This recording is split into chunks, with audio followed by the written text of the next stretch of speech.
be stopped. I'm not usually somebody who likes to get into politics because I think it really can distract from what we as Christians need to be focused on of giving the gospel. But recent events, I don't think it'd be helped. So let's talk politics.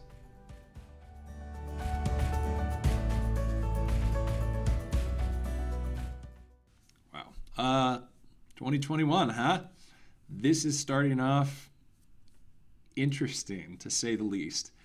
I've traveled across the world, and I had never experienced anything like this. I went to countries that are considered way less civilized, isn't even the word, but socially unrest than this. I went to Tanzania, and right before we went there, a church was bombed. But I never imagined when I was in the capital that the capital would have been raided. And here we are. Our capital's been raided. This is crazy. So I think we have to talk about it. We as Christians need to be involved in politics. I think we see an example through Scripture of Paul showing that, hey, when we are able to and when the government allows, we're supposed to be involved in politics where we can be. When Paul is unjustly called for a crime, he appeals to Caesar because he had that right as a Roman citizen. And I think then that gives a standard for us of we work within the framework of what the society, what the government allows us to do to influence and move the government in the right direction. And that being said, we need to talk about politics as Christians.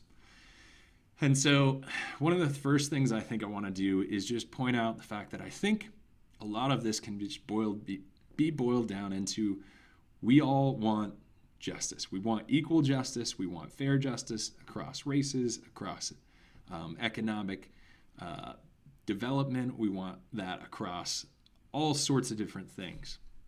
And the comparison with the light of the events that happened is the comparison through the BLM protests and the small minority of people within those BLM protests that did so violently. And I think it's a natural thing, and I think it's a fair thing to make these comparisons. And so we're going to jump into it. We're going to talk about those comparisons, and I think it's fair. When we look at the protests over the last couple of years, or really just this last year in 2020, over racial equality, and I'm not going to get into Black Lives Matter as the organization versus BLM as a saying. I just don't think that's important for us to get into here. But we have to see that there are people with that movement, whether you embrace that movement or not, that did it in a way that they shouldn't have. But the majority of people that did it in a way that was totally appropriate. And the same can be said of what happened yesterday. There was a large march of people, whether you agreed with that march at all and what it stood for, that did so in a way that was within the means of what the government allows us to do and should allow us to do, because we should be under governments that is allowing us to peacefully protest things, and a small minority of people that did it violently. And the result of that ended up being 4 people being killed.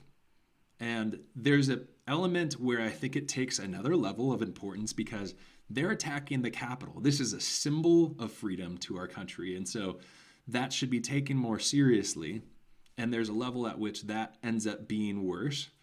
But there's also a level that that's the appropriate place for that to be done because you're protesting against the people that are bringing these policies about. You have a problem with what is being done in the government, and so you protest them directly. And I think that's where, in some ways, this is more justified. Although I don't want to justify this. Like, that's what I want people to understand, that I'm not justifying this violence or this sort of reaction to it at all. But at least it's directed at the people it should be. And I think that's some of what, when we compare this to the small minority of those who support BLM, who did so violently, why that's in some ways seems worse is because the very people that you are trying to help, the very people that are being unequally and unjustly pushed against within our government, and that government needs to change because of that.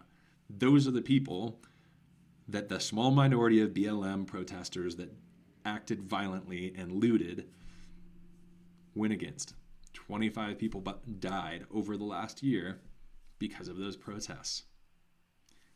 So, in all of that, violent protests is never the way to go about it. We live in a country where we have the ability to non-violently protest against things, to bring about change, to vote, to bring those influences in a way that doesn't have to hurt, especially innocent people, but even the people that may be responsible. And there's a point, I think, that we are called to maybe violently react when the injustice has become so much. But we also have to remember in that, that's probably a pretty big line.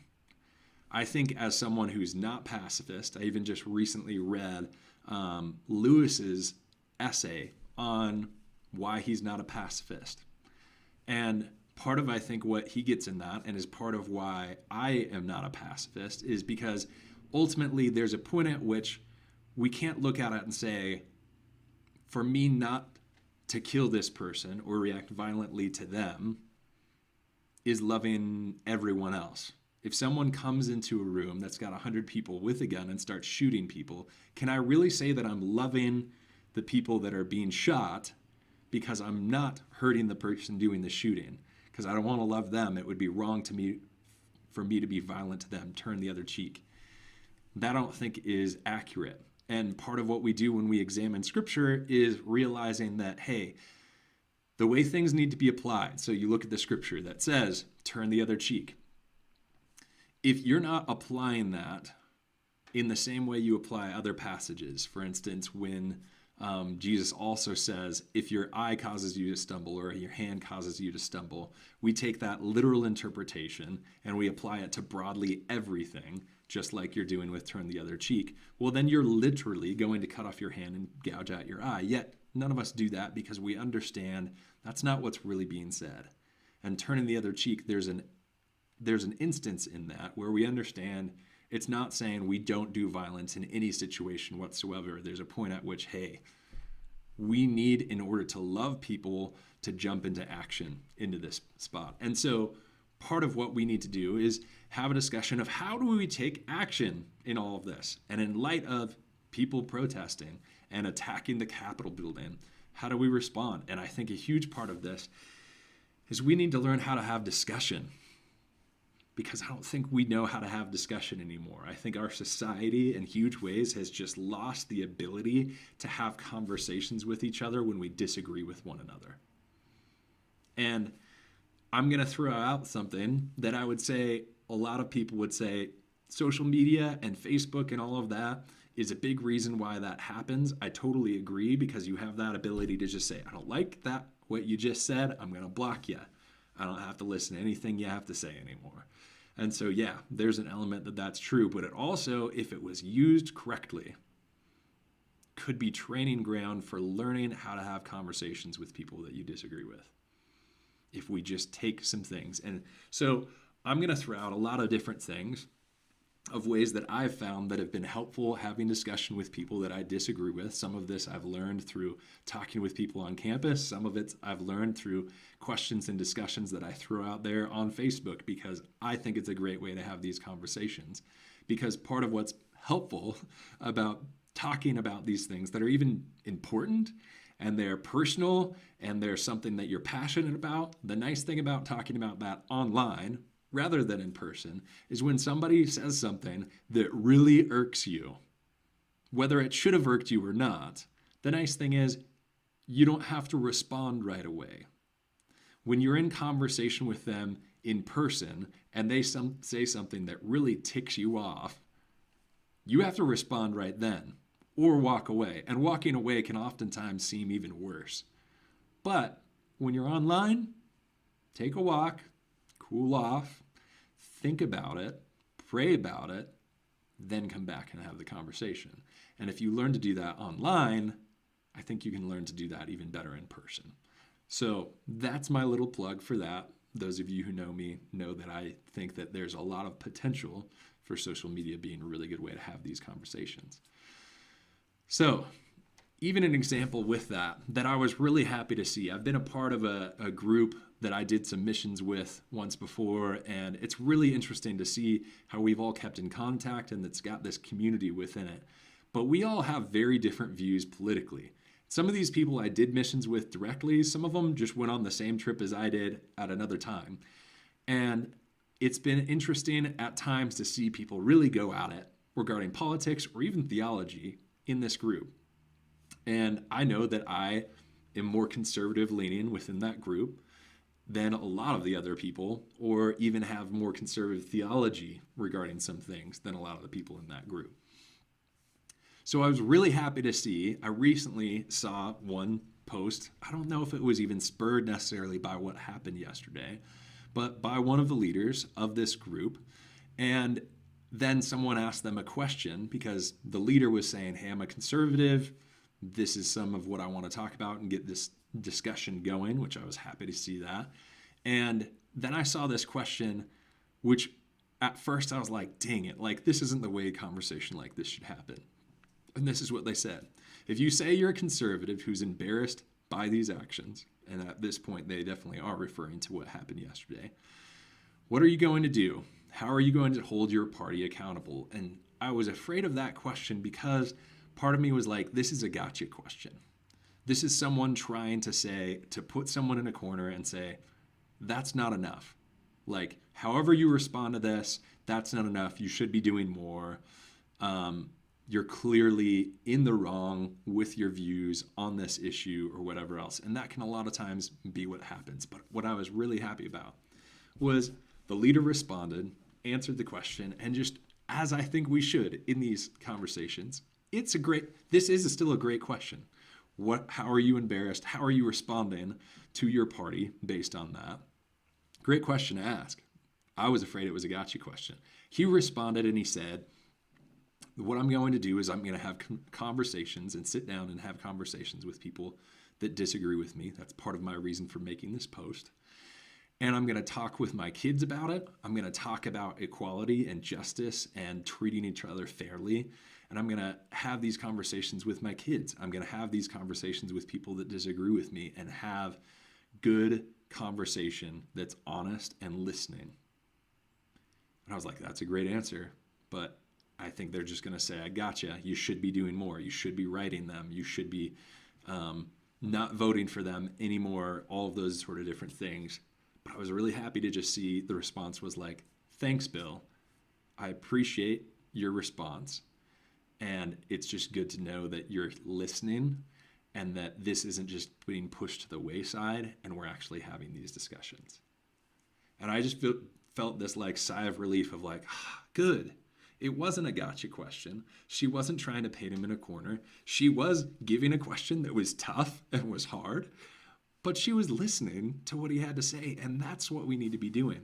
Oftentimes, we have one of two extremes. Either we're always trying to give the gotcha question to point out how somebody's values, their political party, that's different than mine, is so out of line, or we just shut up when it comes to politics, and we just don't talk about it because you're like, I don't know how to have this conversation. I get awkward around conversation that's hard and it's combative and all of that.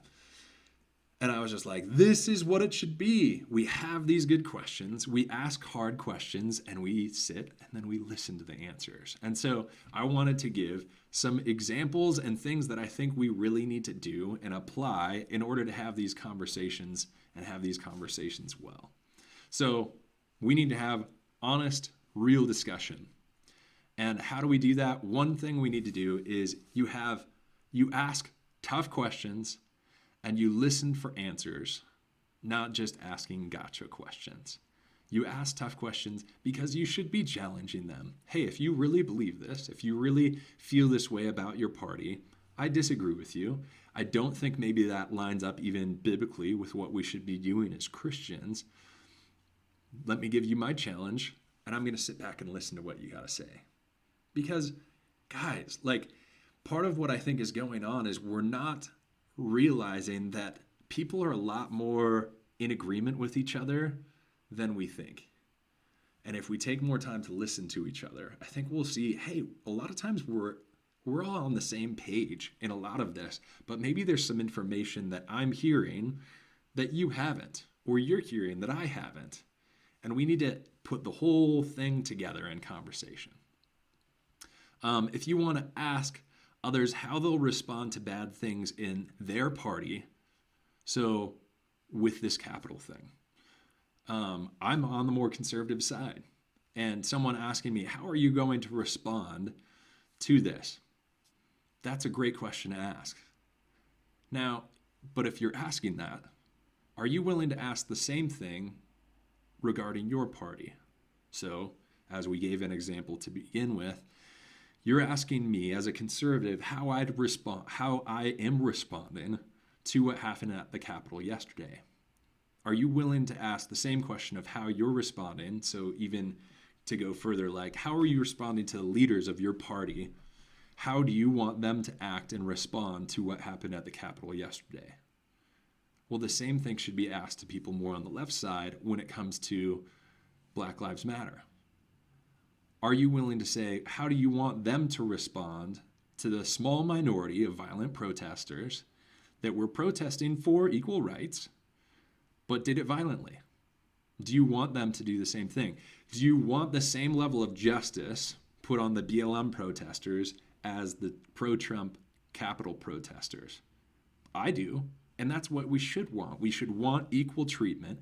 If you looted, if you hurt someone, if you killed someone during a protest, the full law of the justice, full justice of the, however we want to put that, should be put on those people, regardless. Whether or not you even agree with the reason for the protest to begin with. And that's part of what, hey, having this discussion, equally making sure that we're actually trying our best to be non-biased at looking at all of this, because the idea of we're not biased, we're going to look at this objectively, that's just not possible. That's part of where I think when we talk about white privilege or different things like that, I think that's part of what that's hinting at, is you just don't understand some of the experiences and some things that people have been going through, and you never really will because you weren't in that. That's true. So there's some level of truth to statements like that, things like that, that I think we have to recognize. And part of that is then saying, okay, well, if they have experiences, they can't experience what I've been through, then the same thing can be said of them not knowing my experiences. So am I willing to ask them questions about their experiences? Part of that ends up meaning, are you willing to overlook, when we come to politics again, do you ask people, hey, I know like my party is really great and all of these different things, but like some conservatives yesterday with what happened were looking at it and saying, but it's justified because of everything that's going on, there's a bit that I'm like, okay, you're asking everyone else to look over the scruples, the problems, and the wrong things about your party or people that just even associate with your party, really. But are you willing to do the same for someone else? So if I'm looking at it, if I was as a conservative, which I'm not, saying that, hey, this was justified, what they did at the Capitol, would I do the same thing regarding the BLM protesters who protested violently over the last year? It's justified because of what they're fighting for. If I can't say that I would apply the same thing to both my side and the other political party, then I'm not being fair. I'm not being objective. I'm not at least trying to be objective, because again, there's a level we never will be completely objective. And part of that as well is, okay, you're asking them to overlook the scruples in your party. Are you willing to overlook the scruples in the other party? And the flip side of that ends up being, can I see the good in what the other party's doing? Can I see what is positive about what's going on? So maybe a positive thing we could even look at with even the Capitol is those Capitol protests, at least, even if they were wrong about why they were even protesting to begin with, they're definitely wrong about how they protested it. At least they did it protesting against the people they should have.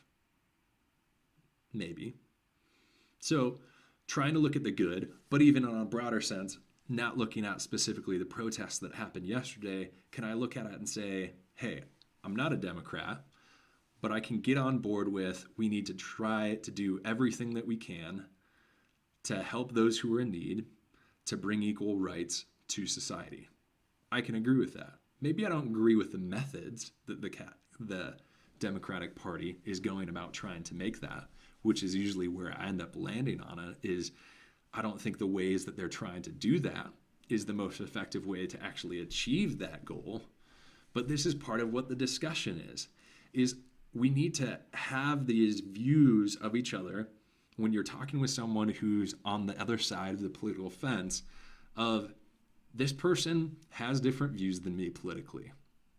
But that does not mean they're trying to bring down the United States. In fact, it probably doesn't even mean that they have different views of what is right and wrong. They probably have the same view that we should be doing everything we can to help others, but maybe they see different of what is the best way to do that. And I think that's really where the lines get drawn. But social media and media in general wants to make it a lot broader than that. They want to make this seem as if it's enemies, where it's more, I think, a division of, I don't think that's the best way to do that. And if we have discussion, we could actually move these things forward more. And part of that also means you need to be really, this is another element that I would say, make clear statements about what you believe and why you believe it. So I posted on Facebook today and threw it up on Twitter of, as a conservative, I will just say right off the bat, I do not support what happened in the Capitol, and I support it just as much. I no more support what happened at the Capitol yesterday than I think those who support BLM supported those who protested for BLM violently. I think that's a really clear way to help people understand where I'm coming from. And ultimately, when it comes to the election and whether or not there's been fraud or not, I honestly haven't done that much research into it. To me, I've done my part. I voted. We'll let the chips fall where they may. And to even go back a bit, when it comes to violently fighting against things, sometimes we as Christians look at it and say, well, anytime that it's pushed against the church at all, we should violently protest at that. And we forget that when Paul wrote and said that you need to respect the government that God has put in place, and basically saying, I'm not going to violently protest against the Roman government, he wasn't talking about a government that was pro-Christian at the time. He's talking about Nero, who arguably was one of the worst people to Christians in history. And so there's a bit that like, hey, even if things start getting really bad here in the United States, I'm not sure if we can really justify even violently going against those sort of things. Do our best to not move things that direction, to influence government and vote, to move more towards Christian values, sure. But even if things got to a point that they're making the Bible illegal, they're saying worship services are illegal, all of those sort of things, to violently protest against it, I don't know. I don't know if I could say that Paul would really say that that's where he would stand. I don't think he would. So going back, sorry for that digression, but making clear statements of what you believe in mind and why you believe it. And I think this is important because it helps people understand where you're specifically from. And part of that means oftentimes the things that we say, maybe you come from the party we agree with, but the people that are loudest are probably the most extreme people in that party. And then when we adopt slogans from those loud people in our party, then we sound like those extremists that are part of our party. So we have to also keep in mind, this is again, giving each other the benefit of the doubt. Keep in mind that your friends are probably less extreme than the voices that are heard and the voices that the media often gives a mic to. So your friends who are on the other side of their political views probably are closer to you than most of the, if you're a Republican, the Democrats that you're hearing. And if you're a Democrat, your Republican friends are probably closer to the middle and closer to you and your beliefs on things than the Republicans that you're usually hearing. And Trump is an example of that. I think that most Republicans, for instance, when it comes to this election, probably look at it and say, I think there may have been some problems with some of the voting, maybe some voter fraud going on, but probably not enough to have changed the results of the election, especially to say that Trump thinks he won by a landslide. I don't think there's really many conservatives that even think that there was a lot of voter fraud would be like, yeah, he won by a landslide. They'd be like, I think we won, but probably by a small margin. So those are the extremist voices you're hearing. And when we adopt their language, that's where we create more division with each other. So if we have conversations, we will find that we're much closer in agreement than the media often wants us to think. And this means, and this is the last thing I kind of want to end with, so this is going to be a little bit shorter than usual, is we need to think about everything that we say. So don't just parrot what you hear someone saying, especially even someone that's on the party that you usually agree with. And here's a great example from this last year, is I think there was a lot of people throwing out the phrase, defund the police.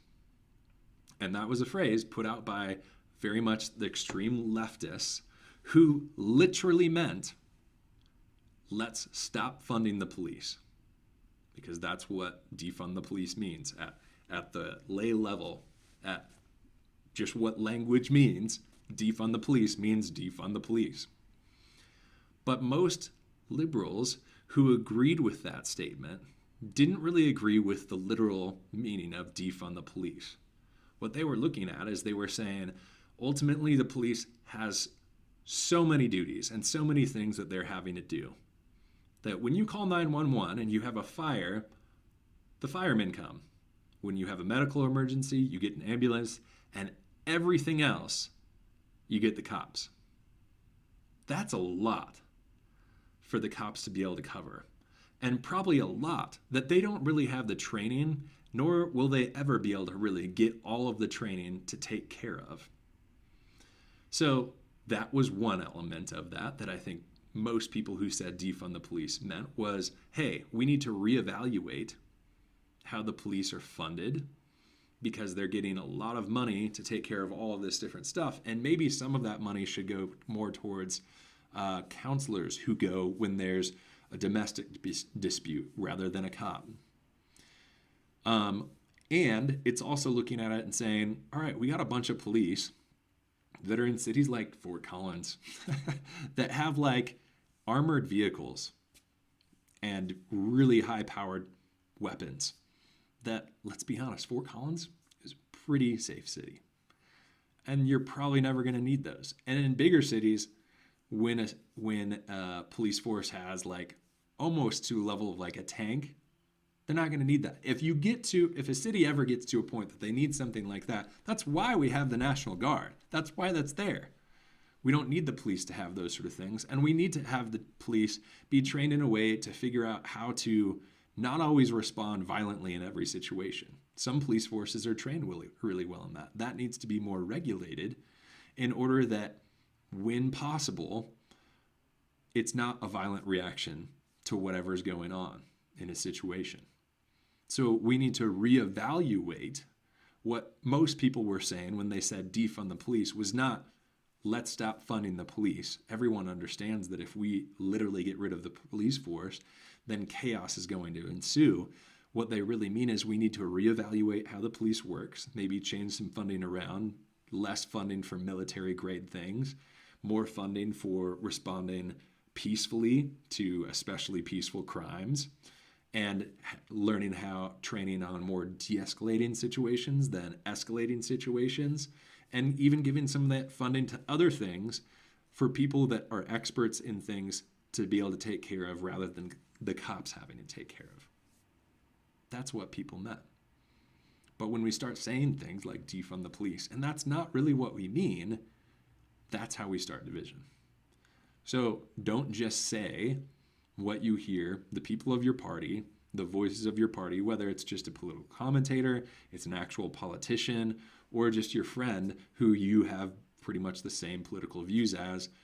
Think about what they're saying before you start parroting it. Think about how it's going to sound to others before you parrot it. Defund the police. Sounds great right at first without first blush when you're talking with your friends who have explained to you all of those different things we just talked about, and you're like, yeah, we need to defund the police. But when I say that then to my conservative friend, defund the police, well, they think defund the police means defund the police because that's what defund the police means. And now I've created this huge division where if I would have instead been like, well, let's evaluate it. We have all of these things that the police do. We have these ways that the police need to be trained better. We have these things that the police are getting funding for that they probably don't need. Most conservatives would look at that and probably be like, and I can say that because I am one, yeah, I agree with that. Defund the police isn't the way to talk about it. So, those are my thoughts. Let's start having conversations. Let's ask the tough questions, and let's listen to each other.